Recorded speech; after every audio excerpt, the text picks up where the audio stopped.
Oh, hey guys, how you doing? It's Henry at Mowers and Blowers. Welcome to another episode. It's a beautiful day out today. I was watching Yellowstone, the series. It's fantastic. Can't stop watching it. Anyway, I just can't let a beautiful day like this go to waste sitting at home watching TV. So I'm going to finally get to work on this and try to figure out the brakes. As you know from previous 2 or 3 episodes, I know why am I taking so long to fix this thing. Who's gonna buy it? You know what I mean? Even though it starts, runs, drives, it just won't stop. Who's gonna pay more than $100 or $200 for this thing? Am I working too hard, doing too much to get this going for a simple $100? Well, what's it doing sitting on my driveway? I can't just throw it out, right? I gotta get something for it. We'll see what happens. I'm gonna put the tractor on its side so it's easier for me to see the entire brake assembly.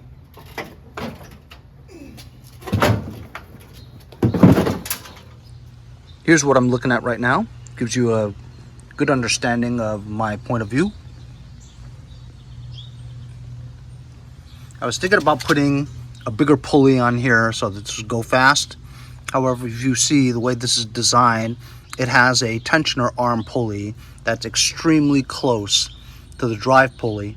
If I put a bigger 6-inch pulley, it would get in the way of the tensioner without some fabrication.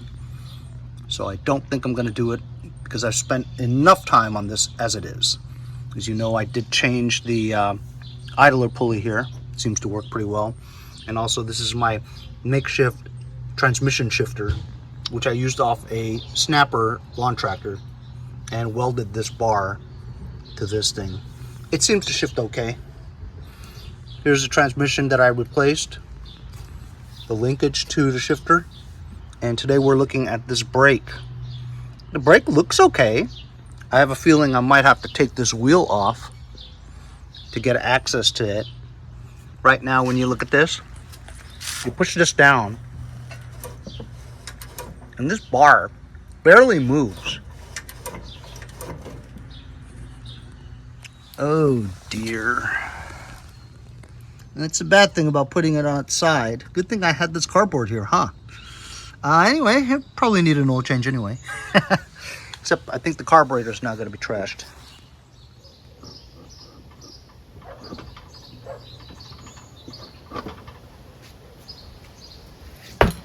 See, moving the brake pedal, the bar hardly moves.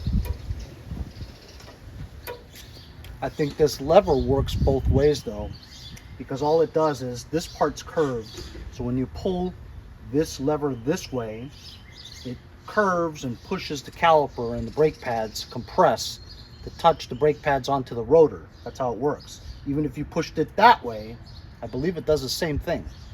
So either way, this or that, but it's got to move more than 1/8 of an inch at a time, you know what I mean? I don't understand how that works unless I have to extend this pedal, the brake clutch pedal, lower, so it has like a lever, connect this onto the lever, so when you step on it, it moves at least more than 1 inch or so to move this, to compress. I have to check the brake calipers to see if they work in the first place. So after lifting up the rear so I can test it, put a jack to the fender so that the entire transmission and wheels are off the ground, spinning it, and I was moving this lever that way and that way. It doesn't seem to move at all. I disconnected the bar from the hole. It appears that the 2 pistons that are inside the calipers are seized. So trying to move it, it won't push in the piston to compress the brake pads onto the rotor. So I'm gonna have to disassemble the caliper and unseize the 2 pistons in here. Then, after that, I'm gonna have to try to fabricate some kind of a longer bar that's welded onto here, or maybe put something here that extends out so I can put this onto it so that when you press it down, there's more movement than that. I mean, there's literally almost no movement at all. I don't know how the brakes even worked.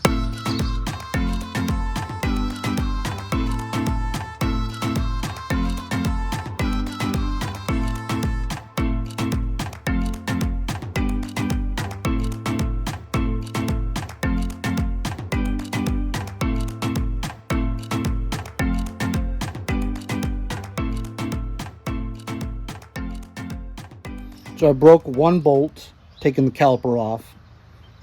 Has a stud just sticking out. So, I mean, I think it'll be all right because you're still, you have one side that's really tight. You know, how they put it in is they actually Loctite it in there, which is why it's so hard to get it out.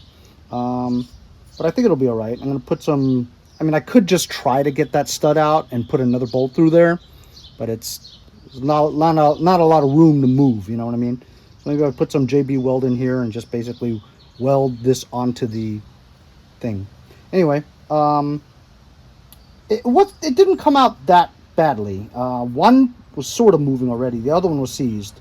So I just grinded these clean. These are the pistons that go into the hole. And as you can see, they freely move in and out, which is what you want. This one was seized, and this one still has a little bit of binding, hard to get in and out. So I'll just flip it around because I think that side was bad. So now you can move it in and out, and that's what you need.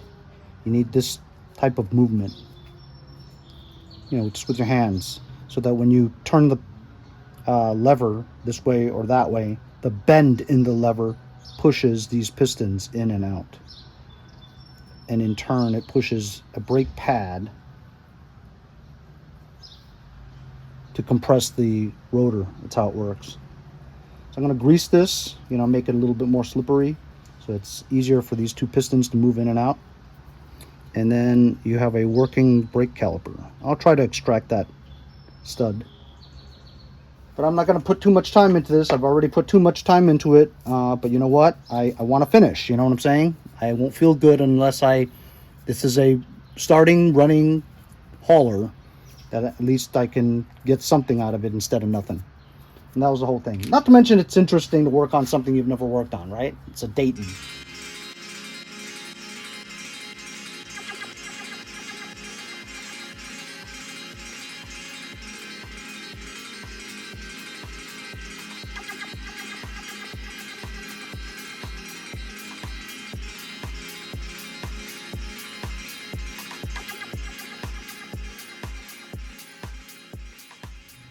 So you guys saw what I did. I tried flame to it, and it wasn't moving no matter what. Doused it with penetrating oil after I heated it up with a blowtorch. It didn't actually ever get super red, you know what I mean? So finally I took a file just to grind down a flat side on one side, another flat side on the other, so I can put a wrench to it. And it looks like it was moving. I'm going to try to film this for you.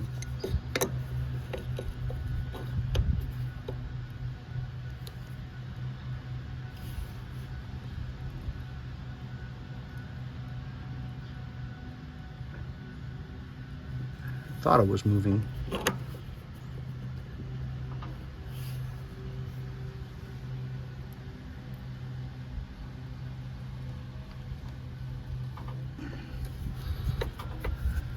Do some more filing. All right, it was moving in a bad way. As you can see, I broke it. So I'm pretty much screwed. Unless I drill a hole in that one.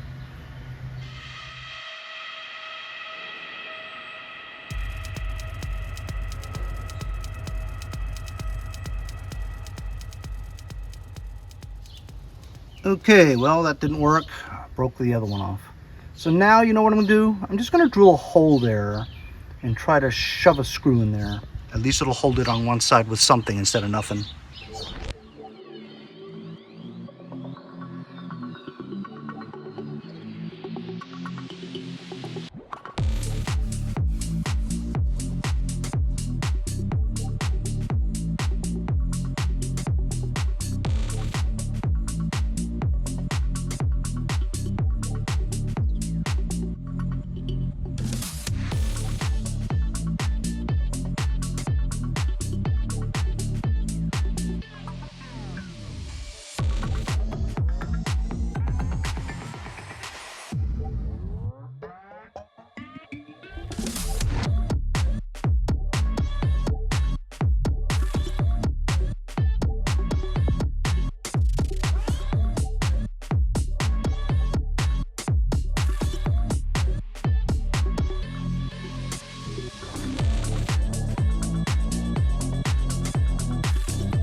Okay guys, I've been at this for a while, but I don't know why I'm spending so much time on this piece of junk, but I want it all to function. You see what I'm saying? I just feel like I need to do that. Anyway, I think I got it.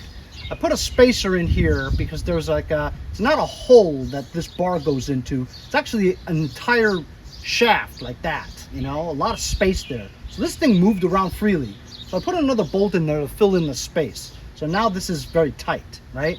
So look, the brake pedal is off, right? And the play is only very little, like ½ an inch. I figured out that this thing has to be perfectly in the middle so that the pistons are not being put under pressure. And that was the difference between the measurement of this to the original transmission. It's completely different.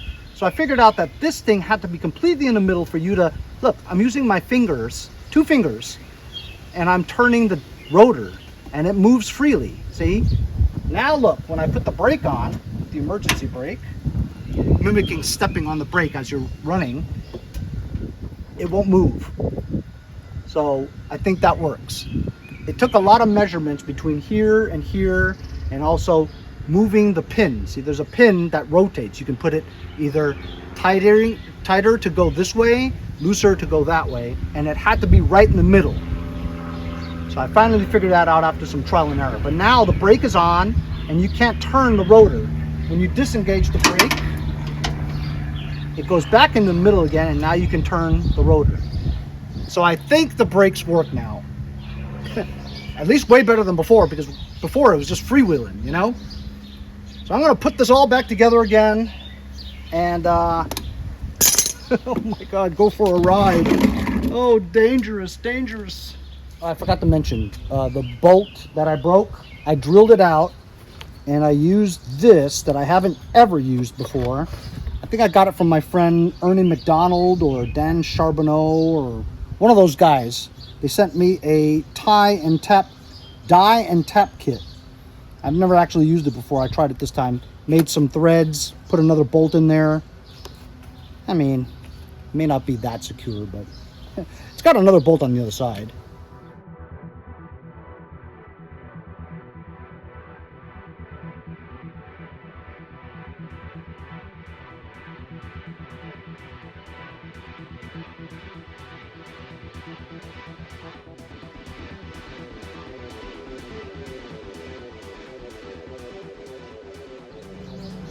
Got to put some Lucas oil in there because it's all drained out to the levels, right there to the threads. Okay, let's start her up. It's gonna smoke like crazy. And I don't know if I want this muffler here. Last time I had the muffler there, I burned my flip-flops. All right, here we go.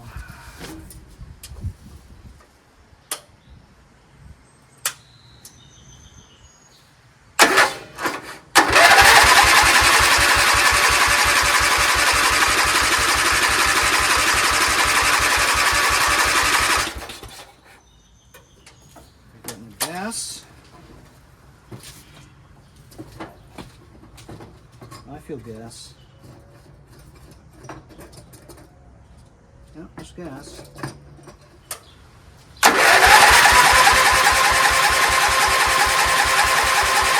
It's got oil all inside the carburetor, so I'm gonna have to help it out.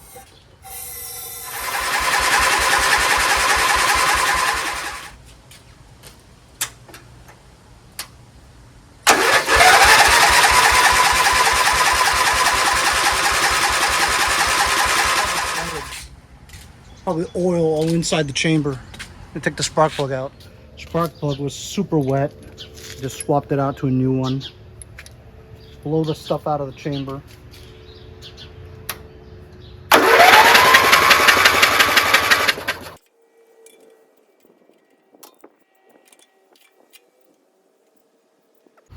Don't really hear the click.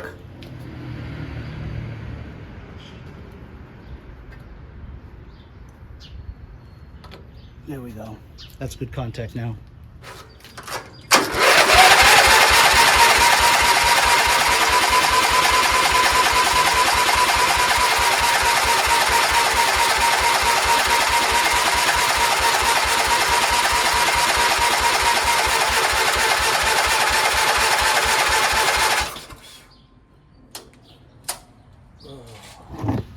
my hand underneath the bowl nut, all oily. I might have to take the nut off, the bowl off.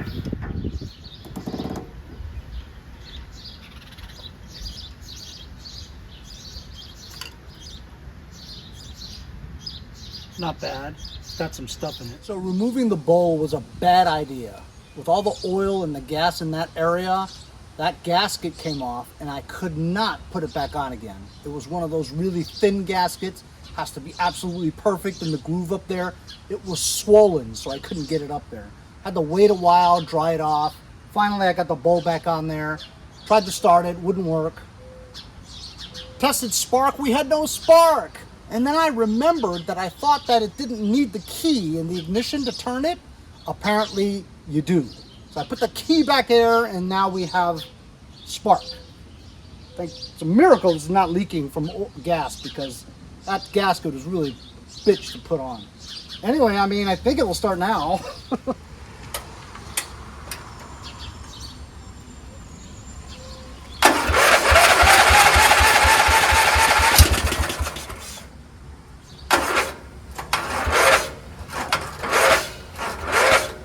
Of course, my battery's dead now. Alright, got a jumper pack on here. I gotta admit, I've just about had enough about it. Of this machine.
guys, I'm in 4th gear.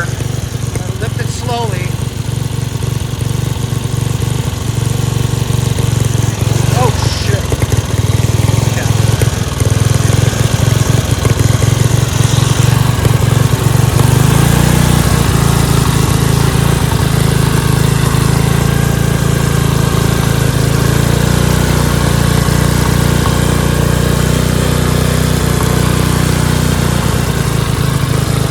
I feel like it can really rev high.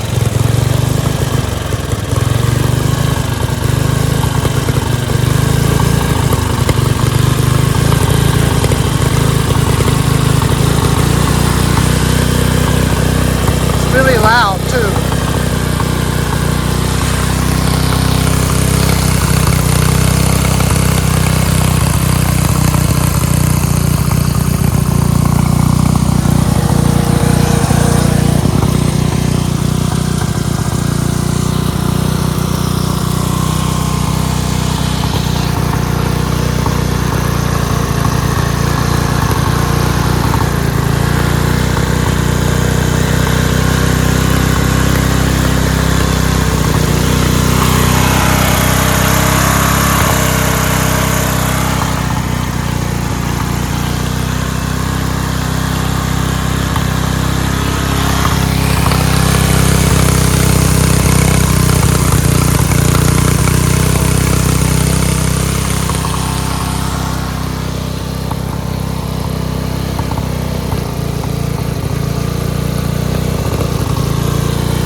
Hope I don't get stuck out here. I have to walk home.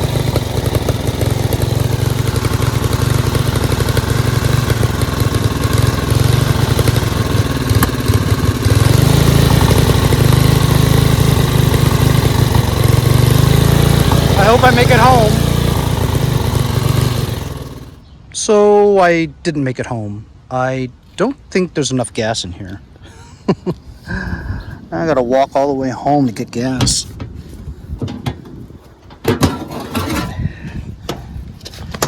What if somebody steals it? Somebody could steal it. Yeah. Looks like we have gas. That's strange. So I'm walking home. What am I gonna do? Gotta walk home, go get the gas, and come back. All in a day's fun.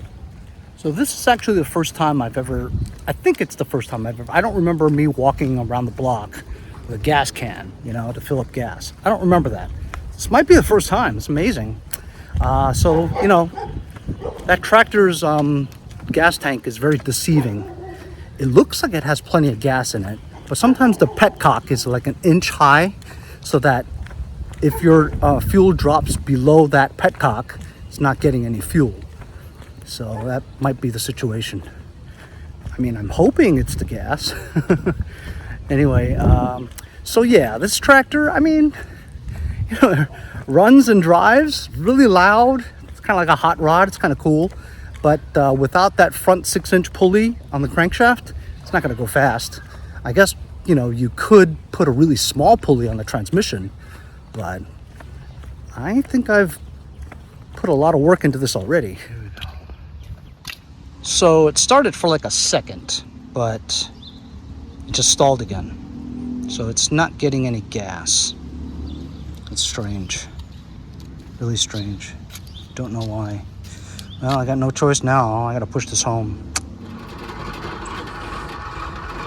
I was cranking and cranking, and then finally, I mean, it did start up 2 other times, but then just ran for like maybe 3 to 5 seconds, and it stalled again.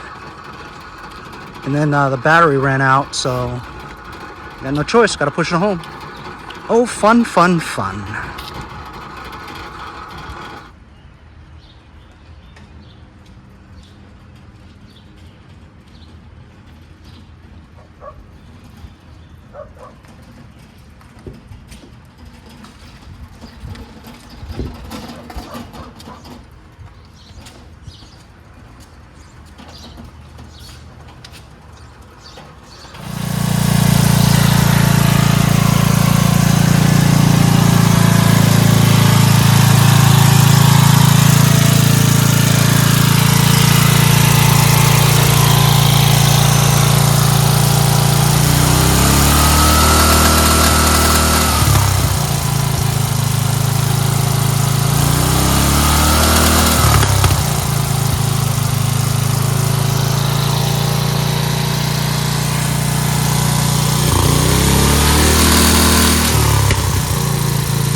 tell you, this thing is a beast.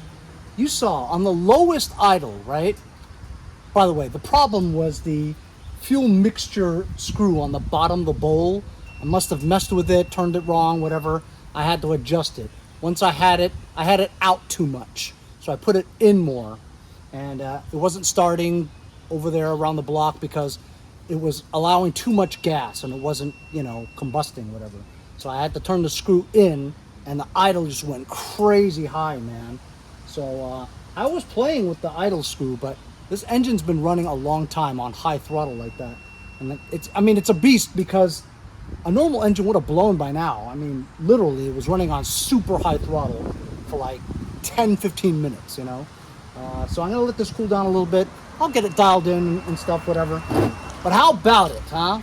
The Dayton tractor finally, after picking it up and thinking that the engine was blown, the engine was not blown, got it running, switched out the transmission, made my own shifting transmission gear shifter, fixed the brakes work. Unbelievable. So now this thing starts, runs, drives. Not too fast though, even though it sounds like it's fast. Pushing down the muffler all the way down there is much better because the hot air just goes that way. So I'm gonna sell this for like $200 if somebody wants it. And I'll take pictures of it, put it on the lawn. Let's see if somebody buys it for $200. And that's it. I'm not playing with this Dayton anymore. I'm gonna drive it to the backyard, park it back there somewhere. Hope you guys enjoyed this series of videos. I wasn't planning on making so many different episodes on this Dayton tractor, but it was interesting. A lot of people like the styling of it, the hood and all that stuff. But, you know, personally, I just wanted to get it running. For it to be able to start, run, drive, shift, and stop. And we have all those things today. This thing could make a really good hot rod. So if anybody is interested, please let me know. Remember to subscribe, like, share, hit that notification bell so you don't miss any Mowers and Blowers content. We'll see you guys next time on Mowers and Blowers.